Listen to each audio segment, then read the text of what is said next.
आदाब, नमस्कार दोस्तों।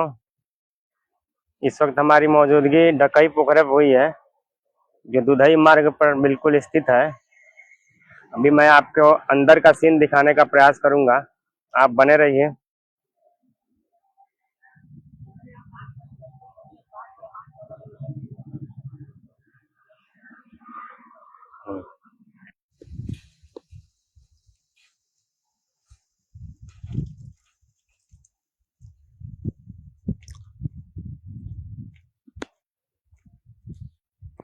आइए, आपको मैं अंदर का बेहतरीन चीज दिखा रहा हूँ, आप देखें। यकीनन जो सही कार्य हैं वो जनता के बीच में जाना चाहिए। इस पार्क के अंदर तमाम ऐसे चित्र भी बनाए गए हैं। देखिए, मैं बता दूं, ये पार्क वीरांगना महारानी लक्ष्मीबाई अमृत सरोवर के नाम से है। तो मैं कुछ चित्र भी है, आपको दिखाने का प्रयास करूंगा। ये चित्र देखकर भी हम सबको सोचना चाहिए, समझना चाहिए। थोड़ी सी रोशनी मैं डालूं। देखिए, पहली चित्र है, सबका मालिक एक है। आप इसी से अंदाजा लगा सकते हैं कि इस चित्र का क्या मैसेज हुआ। सबका मालिक एक है, ये सभी धर्मों का यही संदेश है।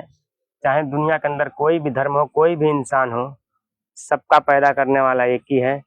चाहे उसे अल्लाह कहें, खुदा कहें, भगवान कहें, जो कहें, सबको पैदा करने वाला एक ही है। वही दुनिया को चला रहा है, दुनिया के निजाम को चला रहा है।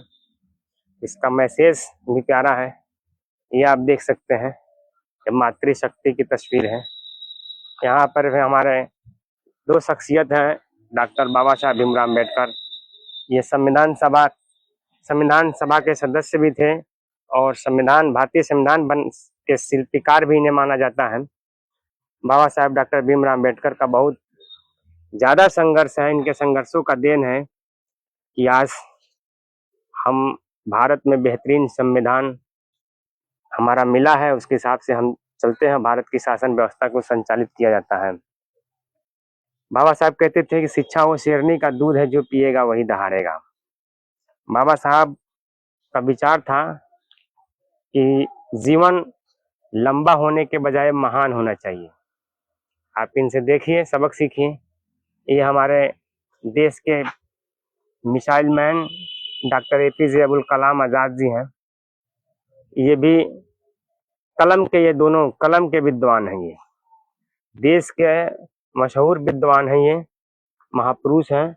इनका विचार है, ये कहते थे कि अगर शिक्षा के वास्तविक अर्थ को समझ लिया जाता, हर इंसान अगर शिक्षा के वास्तविक अर्थ को समझ लेता और उसको अपने मानव जीवन के गतिविधियों में अमल करता, तो ये दुनिया रहने के लिए बेहतरीन जगह होती। आप देखिए, हमारे महापुरुष लोग हैं, इनके विचार हैं जो आज भी जो पढ़ रहा है उसे जीवन जीने की तरीका और सलीका मिल रहा है। तो इस पार्क में इन महापुरुषों को भी याद किया गया है। यहाँ देखिए, कहा गया है कि करे योग रहे निरोग, स्वस्थ शरीर में ही स्वस्थ मस्तिष्क का निर्माण होता है। इस मैसेज का यही उद्देश्य है। हमारे महात्मा गांधी जी हैं, इनको कौन नहीं जानता है, इनको तो पूरा दुनिया जानती है। इन लोगों को हिंसा से बचाने और अहिंसा का पाठ पढ़ाने वाले हमारे महात्मा जी हैं। इनका जन्म 2 अक्टूबर 1869 को गुजरात के पोरबंदर में हुआ था। ये देश को आजाद कराने में इनका बहुत बड़ा योगदान है। 1914 में जब भारत आए तो उस वक्त आंदोलन चल रहा था देश को आजाद कराने में। तो ये भी स्वतंत्रता संग्राम सेनानियों के साथ मिलकर कई आंदोलन किए, जिसमें दांडी यात्रा, पश्चिमी चंपारण में जो निकाले थे, सहयोग यात्रा, और इनके कई ठो भारत छोड़ो यात्रा, तमाम तरह के इन्होंने आंदोलन भी किया। आंदोलन करके जेल भी गए। अंत तक भारत को आजाद कराने में इनका बहुत बड़ा योगदान है, महात्मा गांधी जी का। तो लेकिन अफसोस है कि ये जो महात्मा पूरी दुनिया को अहिंसा का पाठ पढ़ाए थे, आज वही अपने जीवन के लास्ट समय में हिंसा का शिकार हो गए थे। हम इन्हें नमन करते हैं, खराज अकीदत पेश करते हैं।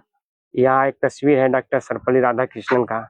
ये भी महान शिक्षक है और इन्हें भी 5 सितंबर को याद किया जाता है। ये भगत सिंह हैं।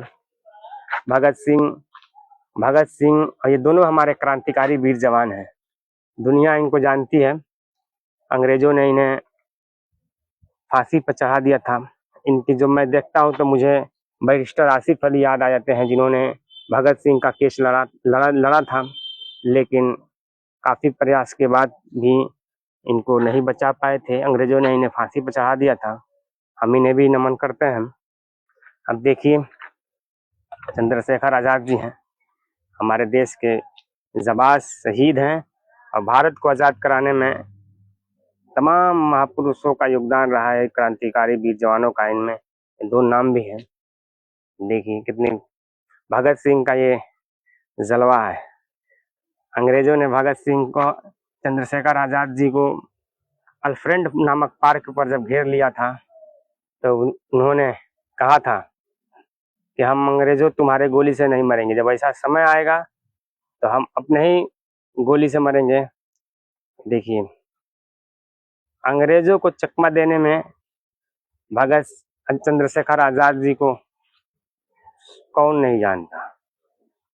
अंग्रेज भी चकमा खा जाते थे। वो हमारे चंद्रशेखर आजाद जी हैं, जिन्होंने अपनी जवानी को देश के नाम कुर्बान किया, जिनके बदौलत आज हम सब आजाद हैं। हम इन दोनों शहीदों को नमन करते हैं। आज इन्हीं के बदौलत हम सब आजाद हैं।